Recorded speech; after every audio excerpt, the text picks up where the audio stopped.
Unveiling the enigmatic reign of an ancient Egyptian king. Step into a world of artistic innovation, religious transformation, and royal intrigue.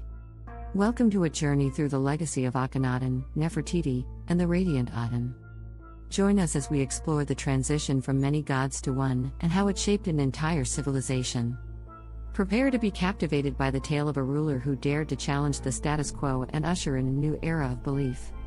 This is the story of Akhenaten, Nefertiti, and Aten. From many gods to one. Don't miss out. Hit that subscribe button and join us on this extraordinary expedition. In the annals of ancient Egyptian history, the reign of King Akhenaten stands as an epic marked by revolutionary artistic ingenuity, the establishment of a new religious epicenter, and the enigma surrounding the royal succession. However, Akhenaten's enduring legacy is inextricably linked to his pioneering advancement of an early form of monotheism, which accentuated the distinctiveness of the sun god Aten, and his own intimate communion with this deity. For this extraordinary monarch, a solitary god reigned supreme, with Akhenaten himself being the sole conduit to this divine presence. The dawn of Akhenaten's rule. Originally known as Amenhotep IV, Akhenaten ascended to the throne circa 1349 BCE. His early years as king were largely devoted to conventional construction ventures, encompassing the illustrious Karnak temple, dedicated to the deity Amun, as well as endeavors in the resource-rich land of Kush, Nubia, located to the south of Egypt. Nonetheless, a pivotal turning point emerged in his third year of sovereignty when he orchestrated an unprecedented Jubilee festival, an emblematic rite symbolizing the rejuvenation of kingship, traditionally held after 3 decades of rule. Within the precincts of Karnak, Akhenaten fashioned an array of Jubilee edifices using taladat, small stone blocks that became an emblem of his era. The evolution of Akhenaten's vision. Initially, Akhenaten's architectural ventures encompassed a medley of religious cults, including reverence for the Aten, depicted at the time as a falcon-headed anthropomorphic figure. Yet, the Karnak Jubilee structures were a departure, prominently featuring the Aten alone, portrayed in an innovative guise, as the radiant sun disk, its beams culminating in hands extending toward the royal family. Among the Karnak edifices, one was adorned with grandiose, colossal statues of the king, bearing exaggerated and androgynous attributes, elongated visage, ample hips, and protruding belly. These statues set Akhenaten apart from the realm of mortals, underscoring his role as a divine bestower of fertility and prosperity, akin to the Aten. Another Karnak structure depicted the Aten not alongside Akhenaten, but alongside his queen, Nefertiti, and their royal offspring. The Aten cult bestowed a distinct status upon the royal women, especially Nefertiti, who formed a divine triad with Akhenaten and the Aten. These 3 figures merged with the divine entities in Egypt's seminal creation myth, the birth of the twins Shu and Tefnut from the androgynous creator god Atum. The royal women lent credence to the Aten cult, personifying goddesses when feminine divine energy was requisite, thus ascending to a semi-divine stature. The ascendance of the Aten cult. Akhenaten's propagation of the Aten cult rapidly gathered momentum. He adopted the appellation Akhenaten, signifying one who is effective for the Aten while channeling revenue from Egypt's temples into the burgeoning Aten cult. Squads of laborers were dispatched to efface the names and likenesses of other deities from monumental walls. Preeminent among the targets were Amun, Mut, and Khonsu, the patron gods of Thebes. Although the eradication efforts occasionally proved slipshod and incomplete, they inevitably dealt a blow to Egypt's religious institutions. By his 5th year as sovereign, Akhenaten unveiled plans for an exclusive sanctuary dedicated to the Aten.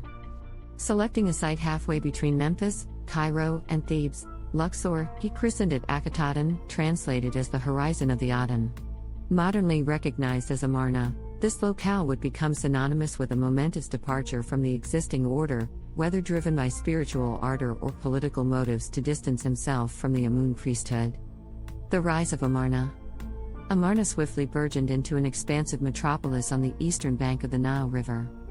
Sprawling temples, unveiled to the heavens and devoid of rooftops, basked in the sun's brilliance, an innovation that obviated the need for cult effigies of the god. Offerings, spanning bread, beer, livestock, birds, wine, fruit, and incense, were tendered to the sun deity on open-air altars. As the sun traversed the heavens, Akhenaten traversed the city in a resplendent golden chariot, embodying the Aten's terrestrial representative. Adorned with depictions of avian life, gambling calves, and aquatic flora, Akhenaten's palaces and sanctuaries exalted the life-affirming aspects of the Aten. Adorned with reliefs, paintings, and statues of the royal family, these structures were characterized by a less extreme style than the earlier Karnak colossi, yet maintained a fluid and exaggerated aesthetic. Occasionally, scenes of the royal family in embraces were depicted. Around the peripheries of the city, Akhenaten erected at least 4 sunshade of reed temples dedicated to the royal women, affording the king a connection to the regenerative potency of the sun god. In a secluded valley ensconced in the eastern cliffs, he established a novel royal burial ground, wherein loyal officials secured sepulchral space. Aspiring for an afterlife in the company of the sun god, these officials celebrated the Aten cult and the divine monarch, carving scenes and inscriptions on tomb walls. Foremost among these were the renowned hymns to the Aten, expounding the Aten's role as the generative force of light, a deity encompassing notions of beauty, love, and paternal care. Unveiling Akhenaten's legacy.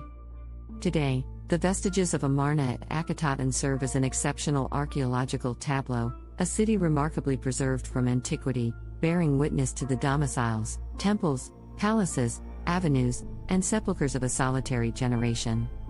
The archaeological endeavors conducted here extend beyond the Aten cult, delving into the lives and experiences of Akhenaten's subjects.